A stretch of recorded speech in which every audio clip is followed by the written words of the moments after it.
तो प्यारे साथियों, तो मैं आज आप सबको स्वागत करता हूँ अपने इस प्यारे से यूट्यूब चैनल पे। तो चलिए आज हम क्लास 10th का VVI शॉर्ट क्वेश्चंस लेकर के आए हैं, जो आप लोगों को और 100% हम बोलेंगे कि इससे क्वेश्चन आएगा ही आएगा। तो आप लोग इसको अच्छी तरह से तैयारी कर लीजिएगा।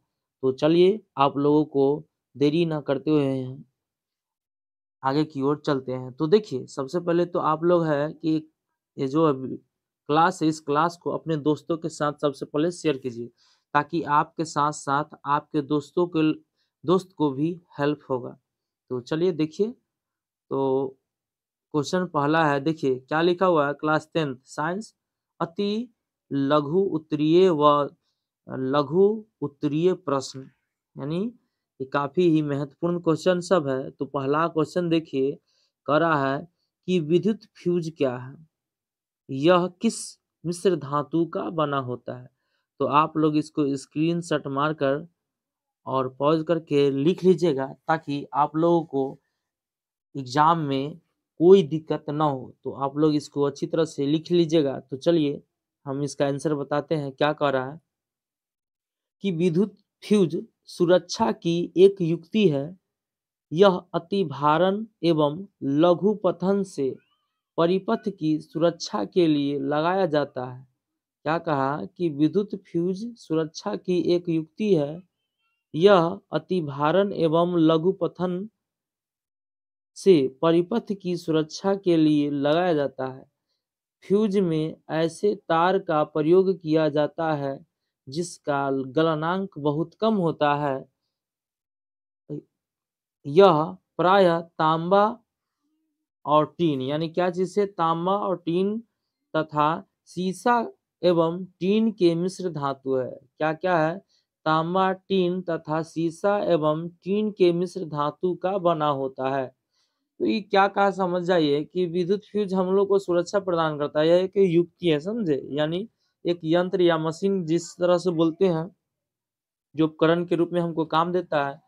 और कह रहा है क्या कि अतिभारण यानी ज्यादा ओवरलोडिंग जिसको बोलते हैं, समझे। तो अतिभारण एवं लघु पतन, यानी लघु पतन जैसे मान लीजिए कि उसका वोल्टेज कम हो, तब क्या होता है कि हमारे घर में कोई ना कोई यानी बिजली पर क्या प्रभाव पड़ता है, तो उसको बचाने के लिए यानी रोकने के लिए, जैसे मान लो हम लोग को शॉर्ट सर्किट लगता है तो क्या होता है, फ्यूज उड़ता है। यानी हम लोग के घर में कोई क्या होता है, दुर्घटना नहीं होता है। तो किसके वजह से, फ्यूज के वजह से।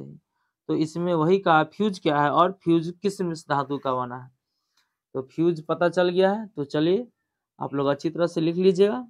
नेक्स्ट क्वेश्चन देखिए, अवतल दर्पण के उपयोगों को लिखिए। क्या कह दिया कि अवतल दर्पण के उपयोगों को लिखिए। ये भी काफी महत्वपूर्ण है और काफी बार आ चुका है, तो आप लोग इसको भी स्क्रीनशॉट ले लीजिएगा। तो देखिए क्या कर रहा है, अवतल दर्पण के लिए निम्नलिखित उपयोग है। पहला, हेडलाइट, टॉर्च, लैंप में इसका उपयोग किया जाता है। दूसरा, सोलर कुकर में इसका उपयोग किया जाता है। तीसरा, आंख, कान, नाक के डॉक्टरों द्वारा जांच हेतु इनका प्रयोग किया जाता है। तो देखिए क्या कहा कि अवतल दर्पण का उपयोग, तो अवतल दर्पण का उपयोग कहाँ कहाँ करते हैं, तो हेडलाइट, टॉर्च, लैंप आदि के रूप में, सोलर कुकर के रूप में, तथा आंख, कान, नाक, गला के जांच में जो भी डॉक्टर रखते हैं, उसमें भी किसका उपयोग होता है, अवतल दर्पण का। यानी ये काफी महत्वपूर्ण है। तो चलिए अगले क्वेश्चन की तरफ चलते हैं। तो अगले क्वेश्चन क्या कर रहा है कि नेत्र की समंजन क्षमता से आप क्या समझते हैं। क्या बोला कि नेत्र की समंजन क्षमता से आप क्या समझते हैं। तो ये भी बहुत बढ़िया क्वेश्चन है। आप लोग अगर इसमें डाउट है तो आप लोग प्रीवियस क्वेश्चन उठा करके देख लीजिए कि क्वेश्चन ये सब आया हुआ है या नहीं। तो देखिए क्या कर रहा है कि मानव नेत्र वस्तुओं को अपनी नेत्र लेंस की फोकस दूरी को घटा या बढ़ा घटा बढ़ाकर देख सकता है। क्या कहा कि मानव नेत्र वस्तुओं को अपने नेत्र लेंस की फोकस दूरी को घटा बढ़ा कर देख सकता है। यानी इसको हम अपने भाषा में बताएंगे, पहले देख लीजिए इसका परिभाषा। तो नेत्र की इस क्षमता को ही समंजन क्षमता कहते हैं। तो देखिए हम एक परिभाषा बोलते हैं, आप लोग इसको अच्छी तरह से अगर साउंड अच्छा सुनिएगा तो इसको क्या कर ले लिख लीजिएगा, नहीं तो यही परिभाषा याद कर लीजिएगा। तो देखिए क्या कर रहा है कि आंख की वैसी क्षमता जिसमें नेत्र या आंख अपने फोकस दूरी को अपने आप बदलती है, यानी आंख की वैसी क्षमता जिसकी फोकस दूरी अपने आप बदलती है या बदलता है, उसे हम क्या कहते हैं, समंजन क्षमता कहते हैं। तो इस तरह से आप लोग लिख लीजिएगा, अन्यथा इसमें जो लिखा हुआ वही लिखिएगा। आप लोग इस तरह से लिखिएगा तो एक भी नंबर नहीं कटेगा। तो चलिए अगले क्वेश्चन की तरफ चलते हैं। करा पीत क्या है, तो मनुष्य के पाचन में इनका क्या महत्व है। क्या कहा क्वेश्चन कि पीत क्या होता है और मनुष्य के पाचन में इनका क्या महत्व है। तो आप लोग सबसे पहले सुन लीजिए कि इसमें आप लोग ऐसा ना सोचिएगा कि फिजिक्स का स्टार्टिंग क्वेश्चन था तो सारा फिजिक्स ही होगा। इसमें कंबाइंड यानी टोटल, यानी फिजिक्स, केमिस्ट्री और बायोलॉजी तीनों सब्जेक्ट को एक साथ हम लेकर के आए हैं। और इसमें जो टोटल क्वेश्चनों की संख्या 60 प्लस है, और ये 60 प्लस आप लोग याद कर लीजिएगा तो आप लोग को एक क्वेश्चन भी नहीं छूटेगा। तो चलिए देखिए क्या है।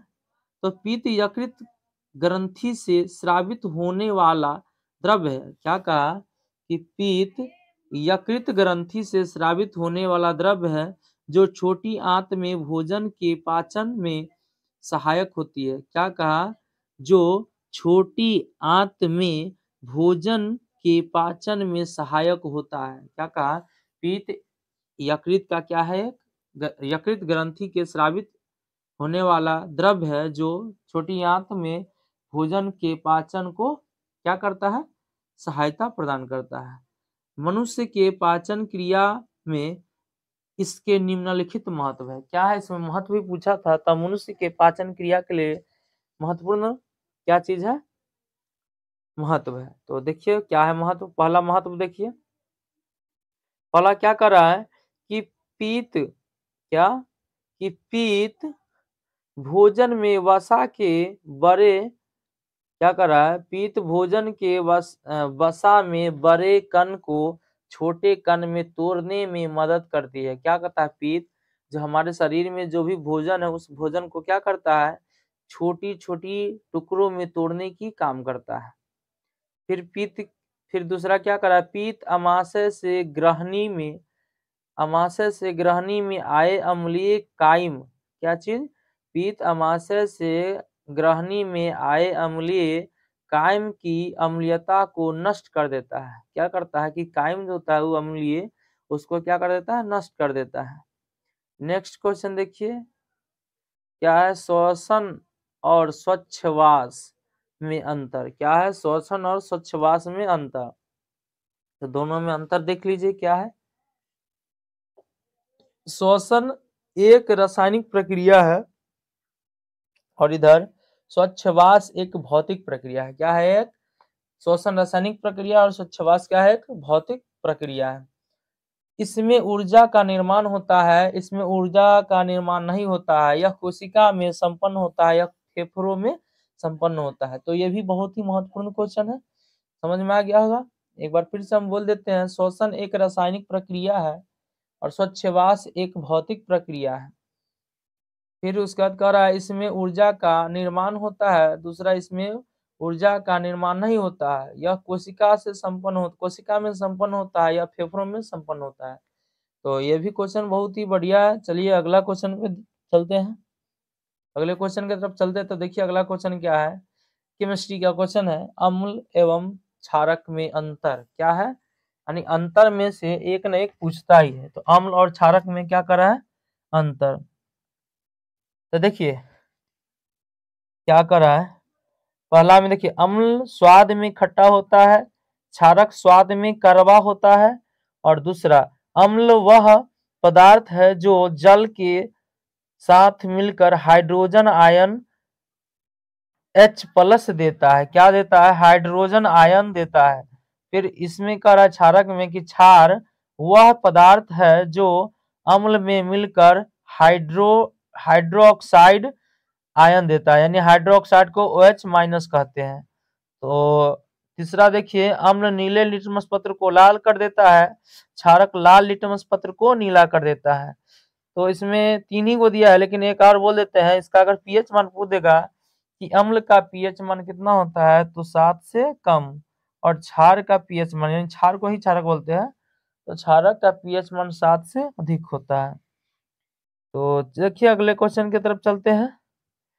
अब ये भी समावयवता किसे कहते हैं, एक उदाहरण दे। तो क्या कहा समावयवता, तो वैसे यौगिक जिनके अणुसूत्र समान होते हैं लेकिन संरचना सूत्र भिन्न भिन्न होते हैं। क्या कहा कि वैसे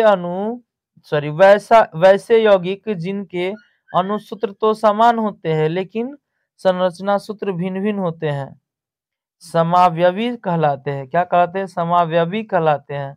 और इस घटना को समावयवता कहते हैं, और इस घटना को क्या कहते हैं, समावयवता कहते हैं। तो जैसे में देखिए ब्यूटेन, तो ब्यूटेन का सूत्र क्या होता है, C4H10। क्या होता है, C4H10। तो चलिए नेक्स्ट क्वेश्चन की तरफ चलते हैं। आप लोग इस सब क्वेश्चन को क्या करिएगा, स्क्रीनशॉट मार लीजिएगा, अन्यथा पॉज करके क्या कर लिया, लिख लीजिएगा। ये गेस क्वेश्चन है, आप लोग को 2024 एग्जाम के लिए बहुत ही महत्वपूर्ण है। देखिए संयोजन क्या है, संयोजन या वियोजन अभिक्रिया किसे कहते हैं, संयोजन या वियोजन अभिक्रिया किसे कहते हैं। तो वैसी अभिक्रिया जिसमें 2 या 2 से अधिक अभिकारक मिलकर एक नए पदार्थ का निर्माण करते हैं और जिसका गुण मूल पदार्थों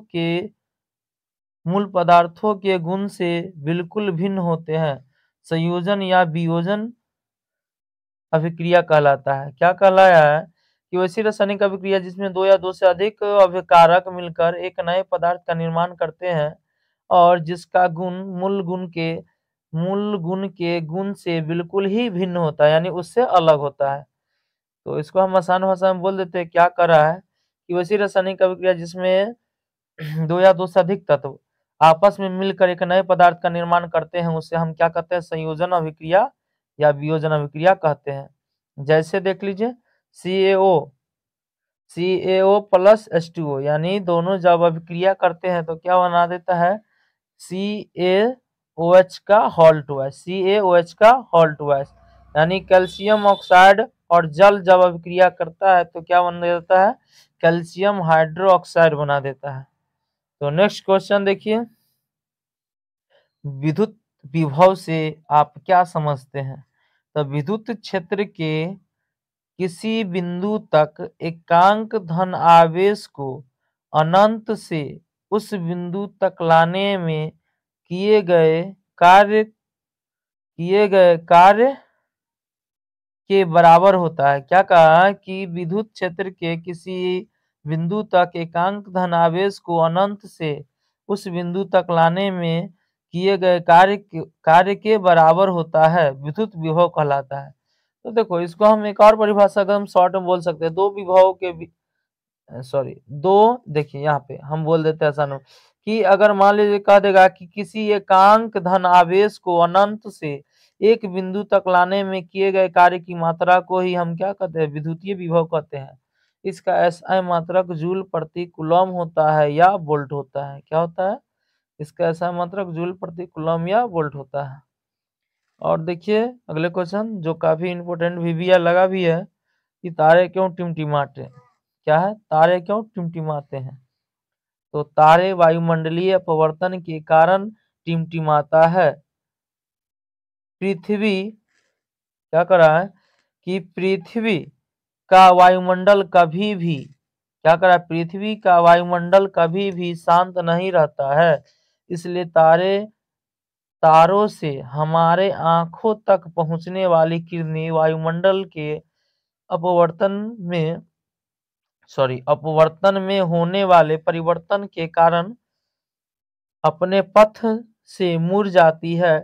इसी घटना के कारण हमें तारे टिमटिमाते हुए प्रतीत होता है। तो देखिए कि तारा आखिर टिमटिमाते क्यों है, तो तारे वायुमंडलीय परिवर्तन के कारण टिमटिमाते हैं क्योंकि देखिए पृथ्वी पे हमेशा क्या होता है कि वायुमंडल अशांत रहता है, यानी रुका हुआ नहीं रहता है, तो शांत नहीं रहता है।